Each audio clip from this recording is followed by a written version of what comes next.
하나님의 말씀 로마서 6장 1절부터 23절까지 보겠습니다. 읽는 것은 1절부터 7절까지만 읽도록 하겠습니다. 시작.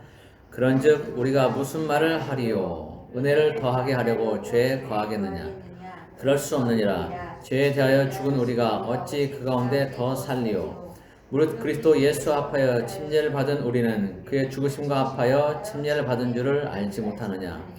그러므로 우리가 그의 죽으심과 합하여 침례를 받음으로 그와 함께 장사되었나니 이는 아버지의 영광으로 말미암아 그리스도를 죽은 자 가운데서 살리심과 같이 우리로 또한 새 생명 가운데서 행하게 하려 함이라. 만일 우리가 그의 죽으심과 같은 모양으로 연합한 자가 되었으면 또한 그의 부활과 같은 모양으로 연합한 자도 되리라. 우리가 알거니와 우리의 옛사람이 예수와 함께 십자가에 못 박힌 것은 죄의 몸이 죽어 다시는 우리가 죄에게 종노릇하지 아니하려 함이니 이는 죽은 자가 죄에서 벗어나 의롭다 하심을 얻었음이라. 아멘. 네, 23절까지 내용이지만 7절까지만 읽었습니다. 자, 오늘 본문 3절에서 5절까지를 보면 침례 의미에 대해서 말하고 있습니다. 침례는 우리가 예수 그리스도를 나를 죄에서 구원하신 구세주로 마음에 받아들인 후에 그 결단과 신앙을 외부로 나타내 보여주는 하나의 신앙 간증입니다. 그것을 오늘 본문에서는 이렇게 표현하고 있습니다. 3절부터 5절까지 같이 읽겠습니다. 시작. 무릇 그리스도 예수 합하여 침례를 받은 우리는 그의 죽으심과 합하여 침례를 받은 줄을 알지 못하느냐? 그러므로 우리가 그의 죽으심과 합하여 침례를 받음으로 그와 함께 장사되었나니 이는 아버지의 영광으로 말미암아 그리스도를 죽은 자 가운데서 살리심과 같이 우리로 또한 새 생명 가운데서 행하게 하려 함이라. 만일 우리가 그의 죽으심과 같은 모양으로 연합한 자가 되었으면 또한 그의 부활과 같은 모양으로 연합한 자도 되리라. 한마디로 하면 침례는 내가 예수 그리스도와 함께 죽었고 예수 그리스도와 함께 부활하여 새 생명을 얻게 됨을 나타내 보여주는 신앙 간증인 것입니다. 침례 시에 물속에 완전히 잠깁니다. 세례하고 침례는 완전히 다른 겁니다. 세례는 잘못된 거예요. 침례가 성경적인 거죠. 침례를 할 때는 완전히 물속에 잠깁니다. 완전히 잠기는데 그 잠기는 것은 내가 예수 그리스도와 함께 죽는 것을 의미합니다. 그리고 이 죽음은 그냥 단순한 죽음을 의미하지 않습니다. 오늘 본문 10절, 11절을 보면 그 죽음은 죄에 대한 죽음임을 말하고 있습니다. 즉 예수님이 죽으신 것은 죄에 대하여 죽으신 것이죠. 어떤 대상에 대해서 내가 죽었다는 것은 내가 더 이상 그 대상과 아무런 연관이 없고 그 대상이 나에게 아무런 영향력을 행사할 수 없음을 말합니다. 예를 들면 어떤 사람이 범죄에서 재판을 받을 경우에 그 사람이 어떤 사유로 죽게 되면 그 사람은 더 이상 재판을 받지 않아도 됩니다. 이런 경우 그 사람은 그 재판에 대해서 죽은 것이고 재판으로부터 자유하게 되는 것입니다. 그리고 그 재판은 더 이상 그 사람에게 아무런 영향력을 행사하지 못합니다. 징역 100년을 선고한다 하더라도 아무런 영향력이 없습니다. 그리고 설령 사형을 선고해도 그 사람에게는 아무런 영향을 주지 못합니다. 이미 죽었기 때문에 그런 형벌들이 무의미해진 것입니다. 어떤 형을 선고해도 그 사람이 죽었기 때문에 그 사람을 구속하지 못하는 것입니다. 이처럼 예수 그리스도께서 죄에 대하여 죽었다는 것은 더 이상 죄가 예수님에 대해서 영향력을 행사할 수 없음을 말합니다. 예수님은 본래 하나님 본체이셔서 죄가 없으신 분이지만 우리를 대신해서 우리의 죄를 짊어지셨던 분입니다. 그런데 예수님이 십자가에 죽으시고 그 피로 예수님이 짊어지셨던 우리의 죄를 다 처리하셨기 때문에 예수님은 더 이상 죄와는 상관이 없게 되신 것입니다. 즉 죄에 대하여 죽으신 것입니다. 그래서 우리도 예수님으로 인해서 동일하게 죄에 대하여 죽은 자가 되는 것입니다. 다른 말로 하면 죄가 예수님에게 영향력을 행사하지 못하는 것처럼 역시 우리에게도 더 이상 영향력을 행사하지 못하게 되는 것을 말합니다. 10절과 11절을 같이 읽어보도록 하겠습니다. 시작. 그가 죽으심은 죄에 대하여 단번에 죽으심이요 그가 살아계심은 하나님께 대하여 살아계심이니 이와 같이 너희도 너희 자신을 죄에 대하여 죽은 자요 그리스도 예수 안에서 하나님께 대하여는 살아있는 자로 여길지어다. 자, 그러면 예수님은 그렇다 치고 정말 죄가 우리에게도 영향력을 행사하지 못하고 있는가? 한번 생각을 해봐야겠죠. 이 말에 대한 답은 이 말을 어떻게 해석하냐에 따라서 예스도 될 수 있고 노도 될 수 있습니다. 죄가 우리에게 영향력을 행사하지 못한다는 말을 우리가 전혀 죄를 짓지 않게 된다는 말로 해석하면 우리의 삶을 볼 때 좀 맞지 않습니다. 왜냐하면 우리는 예수님을 믿고 예수님 우리 안에 거하고 있음에도 불구하고 여러 가지 상황 속에서 또 욕에 이끌려서 얼마든지 죄를 지을 수 있기 때문입니다. 다윗의 경우를 보면 그는 하나님의 마음에 합한 자라고 할 정도로 하나님을 사랑하고 하나님의 뜻대로 살려고 한 그런 사람입니다. 그러나 다윗도 한순간 유혹에 이끌려서 백성들을 계수하는 교만한 죄, 이것을 내가 이루었다라고 말하고 싶은 그런 교만한 죄를 지었고, 또한 우리아를 죽이고 죽이는 죄를 범했죠. 아브라함은 가나안 땅에 기근이 들자 가나안 땅에 머물지 못하고 애굽에 내려갔고 또 자신의 아내를 누이라고 속이기까지 했습니다. 삼손은 이방 여인을 아내로 삼고 자신의 머리에 삭도를 대지 말라는 하나님의 말씀을 어기고 힘의 비밀을 이방 여인에게 알려주었습니다. 그리고 결국은 블레 사람들 수천 명과 함께 죽음을 맞이했죠. 베드로를 비롯한 예수님의 제자들은 예수님 붙잡히는 현장에서 모두 예수님을 버리고 도망갔습니다. 특히 베드로는 예수님을 3번씩이나 모른다고 부인했죠. 이들은 모두 하나님의 사람들이지만 죄를 안 지는 것이 아닙니다. 그렇다면 이런 경우는 죄가 우리에게 영향력을 행사하고 있는 것이죠. 우리가 죄에 대하여 죽었다고 하지만 사실은 죽지 않은 것입니다. 마치 좀비처럼 말입니다. 완전히 죽은 것도 아니고 그렇다고 산 것도 아니고 그런 상태가 되는 거죠. 그래서 우리가 죄에 대하여 죽었다는 말을 우리가 예수님을 믿은 이후에는 더 이상 죄를 짓지 않게 된다는 말로 해석하면 적용에 어려움이 있게 되는 겁니다. 이런 것들을 보면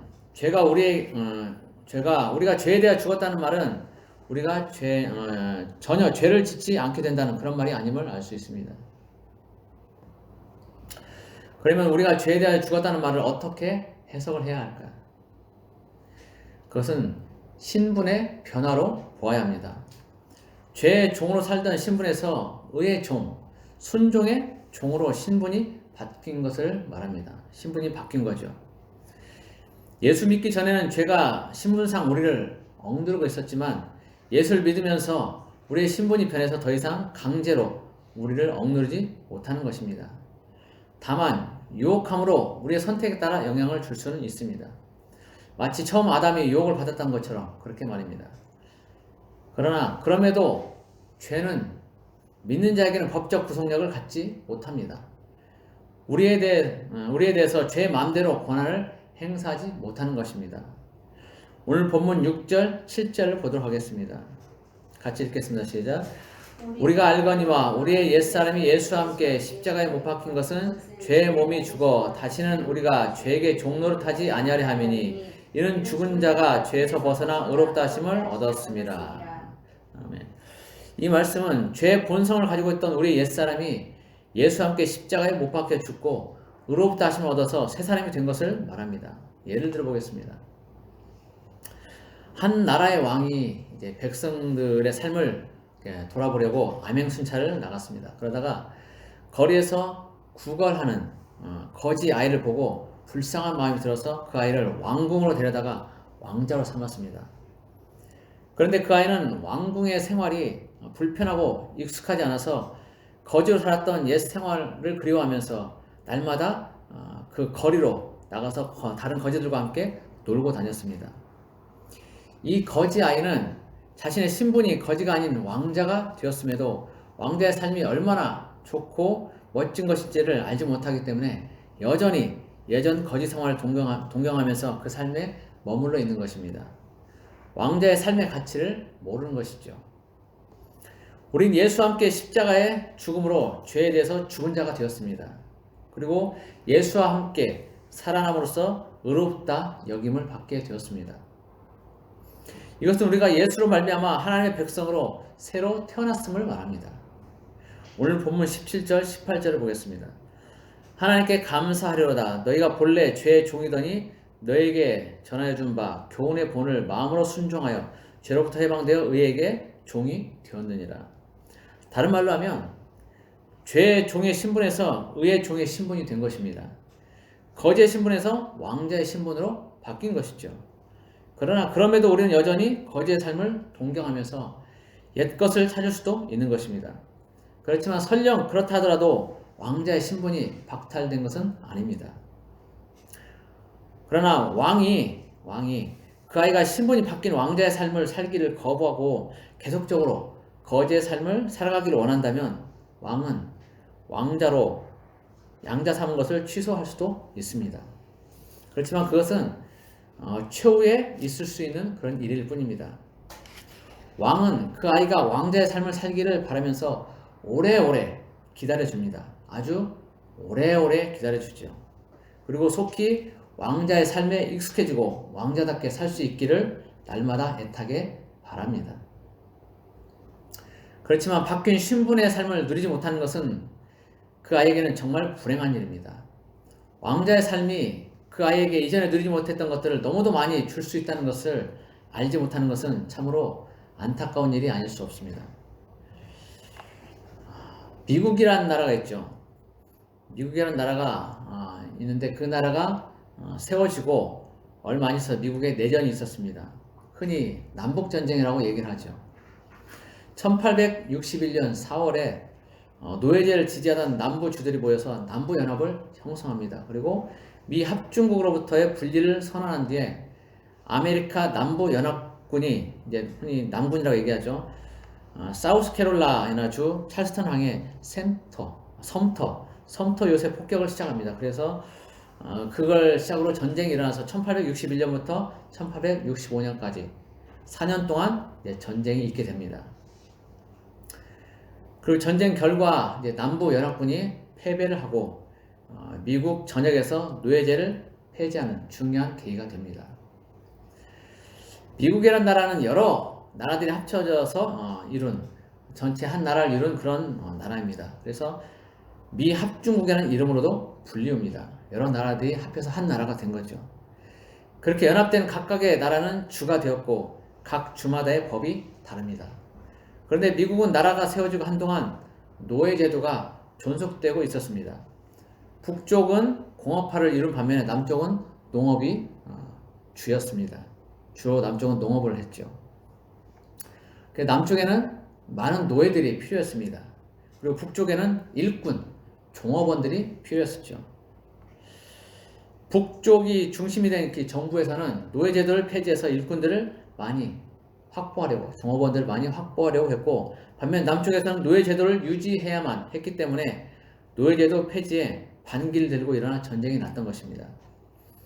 어쨌든 북쪽이 이겼습니다. 그래서 노예제도는 법적으로 폐지가 되었고 모든 노예는 자유를 누리게 되었습니다. 자유인이 된 것입니다. 노예들이. 그런데 웃지 못할 상황들이 곳곳에서 벌어집니다. 자유가 뭔지를 모르는 노예들은 자신들이 자유인이 되었다는 것이 무엇을 의미하는지를 몰랐습니다. 그들은 자유보다는 당장 자신들이 소속될 수 있는 곳이 없음을 불안해했습니다.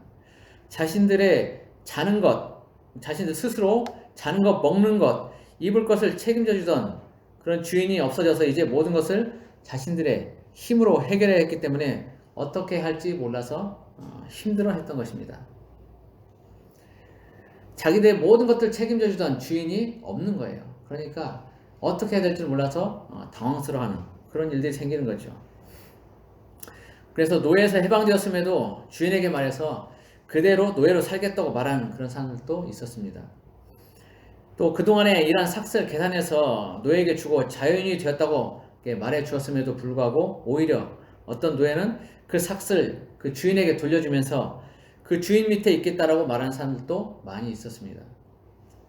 또한 노예들이 자유인이 되었음에도 예전 습관들이 남아있어서 우연히 옛 주인을 길에서 만나면 어쩔 줄 몰라 하면서 그 앞에서 절을 하고 그 주인이 그 노예를 부르면 Yes sir 이라고 하면서 달려가서 그 옛 주인 앞에서 다소곳이 서는 모습도 많이 볼 수가 있었습니다. 그들은 태어나면서부터 종의 삶을 살았고 그것이 그들의 삶의 전부였기 때문에 자유라는 것은 생각할 수도 없었던 것입니다. 그것이 뭔지를 모르는 거죠. 자유가 무엇을 의미한지를 알지 못했던 것입니다. 주인에게서 떨어져서 자신이 스스로 혼자 무언가를 해서 먹고 살아야 한다는 것이 두렵기만 하고 힘들게 느껴졌던 것입니다. 그저 주인이 시키는 일만 하고 주인 곁에 머물러 있는 것이 그들에게는 가장 평안을 주는 그런 삶이었던 것입니다. 종의 신분에서 자유인의 신분이 되었음에도 바뀐 자유인의 신분에 대한 가치를 알지 못한 것입니다. 어쨌든 종의 신분에서 자유인의 신분이 되었다는 것은 종의 신분에 대하여 죽은 것입니다. 그리고 자유인의 신분에 대하여 살게 된 것입니다. 그래서 더 이상 종으로 살지 않아도 되는 것이죠. 옛 주인의 말에 따르지 않아도 되는 것입니다. 우리도 마찬가지입니다. 우리가 예수를 믿게 되면서 우리는 죄의 종의 신분에서 의의 종의 신분으로 바뀌었습니다. 그래서 우리는 죄에 대해 죽은 것이고 죄는 더 이상 우리를 법적으로 강제하지 못합니다. 소속이 바뀌었고 신분이 바뀌었기 때문에 그렇습니다. 우리의 소속과 신분은 사단의 나라의 종에서 하나님 나라의 자녀로 바뀌었습니다. 이것은 하늘과 땅이 바뀌는 것보다 더 큰 의미를 가집니다. 하늘과 땅은 없어질 것들이지만 우리의 신분이 바뀐 것은 영원히 있을 것이기 때문입니다. 그런데 이 바뀐 신분을 유지하기 위해서 우리가 할 일이 있습니다. 우리의 소속과 신분이 어디에 있는지를 확신하는 것입니다. 그리고 거기에 맞게 살아내는 것입니다. 거지에서 왕자로 신분이 바뀌었는데 굳이 거지의 삶을 동경하면서 예전의 삶을 살 필요가 없는 것입니다. 우리가 예전에 죄의 종으로 있을 때는 전적으로 그 영향을 받으면서 죄가 주는 기쁨 아닌 기쁨을 누리며 살았습니다. 그리고 그것이 당연한 것이냐 살았습니다. 누군가를 미워하며 험담하며 시기 질투하고 이간질하는 것을 당연시했었고 즐기기까지 했었습니다. 다른 사람을 깎아내리고 내가 높아지는 쾌감을 마다하지 않았습니다. 게으르고 나태하며 성실하게 일하기보다는 사기를 치고 거짓말해서 남을 속여 빼앗고 다른 사람의 눈에서 피눈물이 나는 것을 아랑곳하지 않았습니다. 절제하지 못하고 사소한 일에도 쉽게 분노하며 폭언과 폭행을 일삼고 자랑스럽게 여기곤 했습니다. 그러나 이제는 이런 것들이 우리들을 주장하지 못하게 해야 합니다. 우리가 그 죄들의 소속이 아니고 그것들이 우리와는 아무런 상관이 없음을 날마다 되새겨야 합니다. 오늘 본문 12절부터 14절까지를 같이 보겠습니다. 같이 읽겠습니다. 시작. 그러므로 너희는 죄가 너희 죽을 몸을 지배하지 못하게 하여 몸의 사욕에 순종하지 말고 또한 너희 지체를 불의의 무기로 죄에게 내주지 말고 오직 너희 자신을 죽은 자 가운데서 다시 살아난 자 같이 하나님께 드리며 너희 지체를 의의 무기로 하나님께 드리라. 죄가 너희를 주장하지 못하리니 이는 너희가 법 아래에 있지 아니하고 은혜 아래 있음이라. 죄는 끊임없이 우리 귀에 속삭입니다. 죄 가운데 있던 예전의 삶이 더 즐겁고 더 달콤하다고 하면서 그렇게 속이면서 예전의 삶으로 돌아가라고 그렇게 말합니다. 하고 싶은 것들을 포기할 필요가 없다라고 하면서 불편함을 감수하지 말고 하고 싶은 대로 하고 살라고 그렇게 말합니다. 그러나 우리는 그런 것들, 그런 말들, 그런 생각에 귀 기울여서는 안 됩니다. 그런 생각들에 귀 기울이고 집중하다 보면 어느새 우리는 우리의 신분이 바뀌었음을 잊게 되고 예전의 습관들을 다시 쫓아가게 됩니다. 죄의 생각들, 습관들이 나의 귀에 속삭일 수는 있지만 그것에 반응하고 안 하고는 전적으로 나의 의지에 달려 있습니다. 그래서 오늘 본문에서는 우리들에게 당부를 하고 있는 것입니다. 12절에서는 죽을 몸의 사욕에 순종하지 말라고 합니다. 그리고 13절에서는 하나님께 드리라고 말합니다. 14절에서는 그러면 분명하게 죄가 우리를 주장하지 못한다라고 그렇게 말합니다. 우리가 법 아래 있지 않고 은혜 아래 있기 때문이라는 것이죠. 하나님이 우리에게 베풀어 주시는 은혜를 생각하면서 날마다 말씀을 묵상하고 말씀대로 살려고 하며 또 기도로 하나님께 나아갈 때 죄는 더 이상 우리를 주장하지 못하게 되는 것입니다. 주님은 천국은 침노하는 자의 것이라고 말씀하십니다. 죄가 주는 생각에 붙들려서 우리의 신분을 망각하고 산다면 우리는 결단코 천국의 침노에 들어갈 수 없습니다. 우리의 의지를 하나님께 드리고 삶을 드릴 때 가능해집니다. 그에 상응한 대가를 지불해야만 가능합니다. 바뀐 신분에 걸맞는 삶을 살아야 하는 것입니다. 저는 가끔 이런 말을 보거나 듣곤 합니다. Freedom is not free. Freedom is not free. 자유는 공짜가 아니라는 거죠. 자유는 공짜로 주어지지 않는다는 그런 말입니다. 자유를 지키려는 노력이 필요함을 말하고 있습니다. 그렇습니다. 우리에게 주어진 자유, 죄의 종에서 벗어나 의의 종이 된 자유는 그냥 가만히 있는다고 해서 지켜지지는 않는 것입니다. 세상의 많은 사상과 철학, 편리함과 음란한 문화, 잘못된 거짓 교리 등 세상의 많은 것들은 오늘 또 우리를 유혹하면서 옛 삶으로 죄의 종으로 돌아가라고 부추깁니다. 그러나 우리는 기억해야 합니다. 결코 천국은 공짜로 주어지지 않는다는 것을 말입니다.